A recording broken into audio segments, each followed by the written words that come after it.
Hey there, third graders. Welcome back. Today we're going to be doing the rest of the chicken squad. So yesterday the squirrel whose name is Tail, came in kind of all upset and freaking out and fainting and about something scary in the yard, and it's a big circle, and they kind of narrowed it down to think like, ooh, maybe it's a UFO. Maybe the UFO is going to come for us, because why would they want a squirrel? Squirrels are not smart.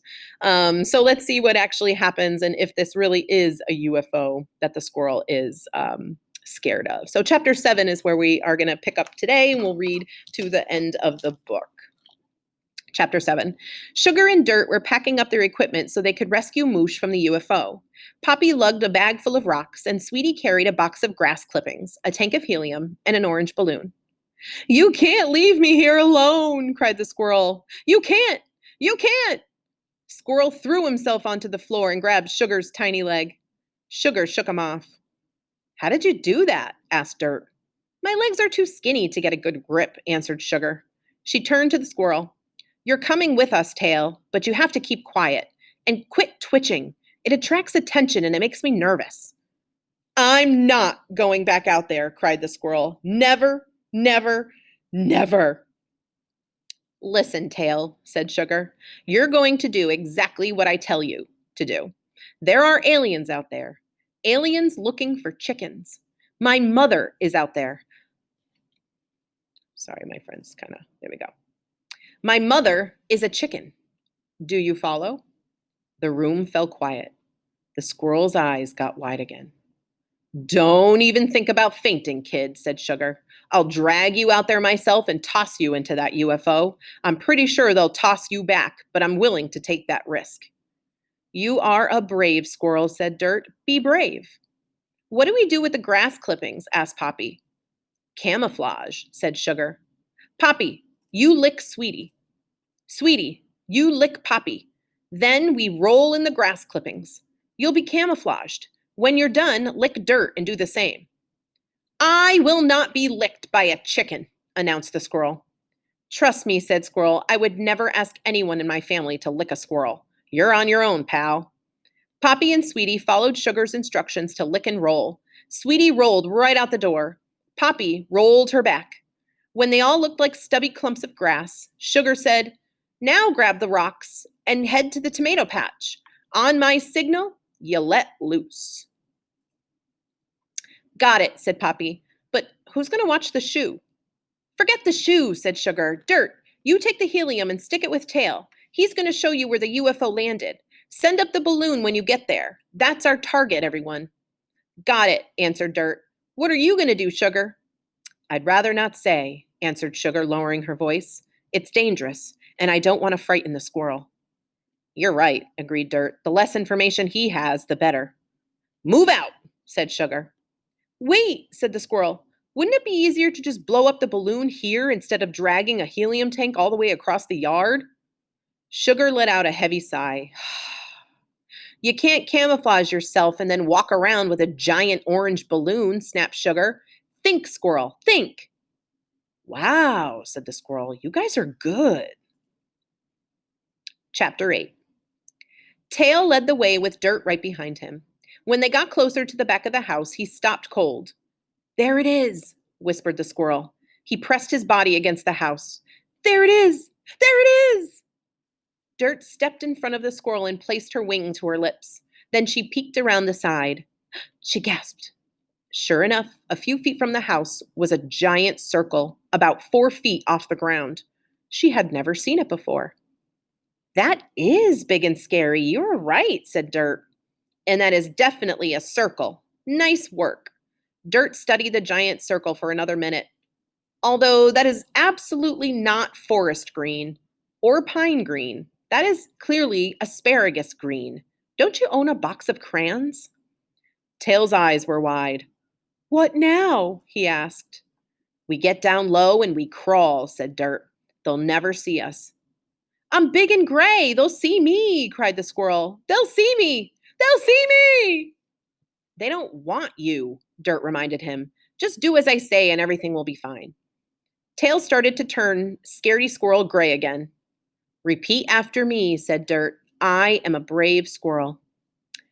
I am a brave squirrel. I am a brave squirrel. I am a brave squirrel. The color returned to his face. They crawled closer to the UFO. It was hissing and popping. The air around it made everything look wavy. Now what? Asked the squirrel. We blow up the balloon, answered Dirt, and we tie it to the flower pot next to the UFO. Then what? Asked the squirrel. We wait for the others, said Dirt calmly. What are they going to do? Asked the squirrel. I never know, kid, answered Dirt. I never ever know. See the dog's face over here. Let's see what happens. Chapter 9.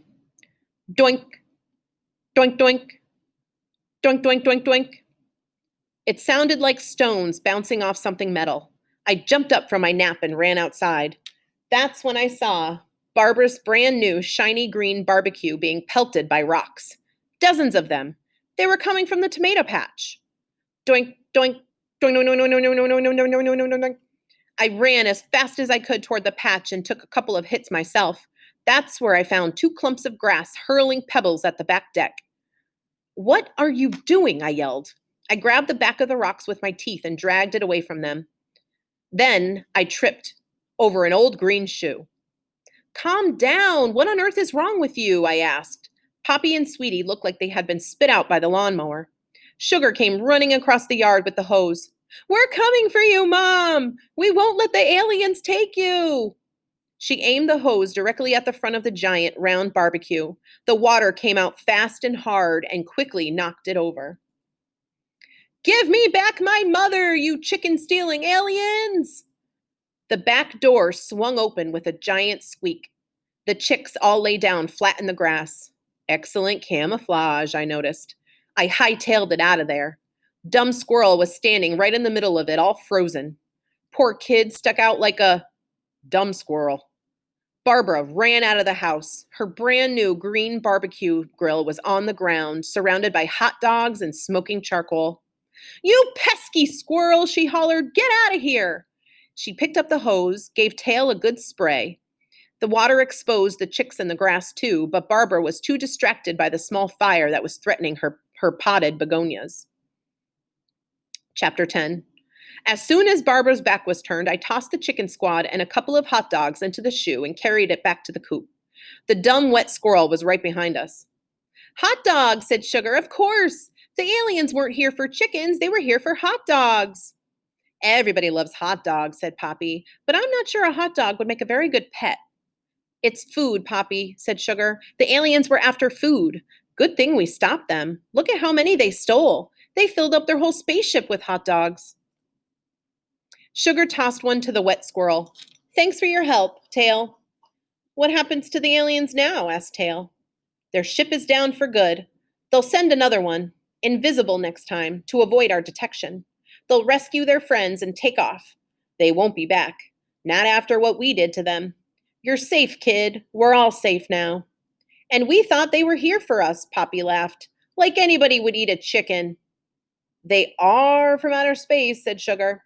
Who knows what kind of stuff they eat out there? What's with the shoe? I asked. There was nobody left to watch it, said Poppy. I licked it and rolled it, said Sweetie proudly, just like Sugar said. Ew, said Tail. Excellent work, Sweetie, said Dirt. Moosh walked into the chicken coop with fresh flowers from her garden. The chicken squad surrounded her with a big, enormous, and huge chicken squad hug. Is that the dead squirrel? She asked, looking at Tail. No, said Tail. I'm the brave squirrel. You sure are, kid, said Sugar. You sure are. Epilogue. I know what you're thinking. You're thinking, JJ, you've traveled the world, seen it all. Don't you know a barbecue when you see one? Sure, kid, I know a barbecue. Every dog knows a barbecue. Best smell in the world. But why tell the chicken squad? They're always looking for something to do. It keeps them out of my hair. Plus, Tail finally learned his shapes. See? Everybody wins when you let them find their own way. And let's not mention the eating chicken thing, okay? They may act tough, but I don't think they would take it very well.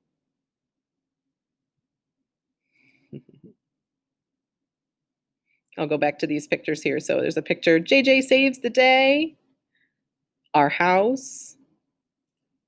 Here's Mom, the chickens. There's the shoe. And that's it here.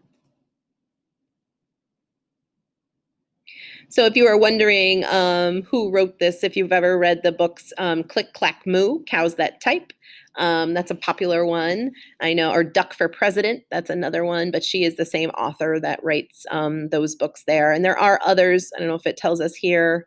It does not. I didn't know if it would tell us all the other, she does write some other chicken stories here. So, but there's our story, my friends, our first one of the Chicken Squad, and hopefully we'll get to read another Chicken Squad book in the future. I hope you enjoyed it, my friends. Happy Friday.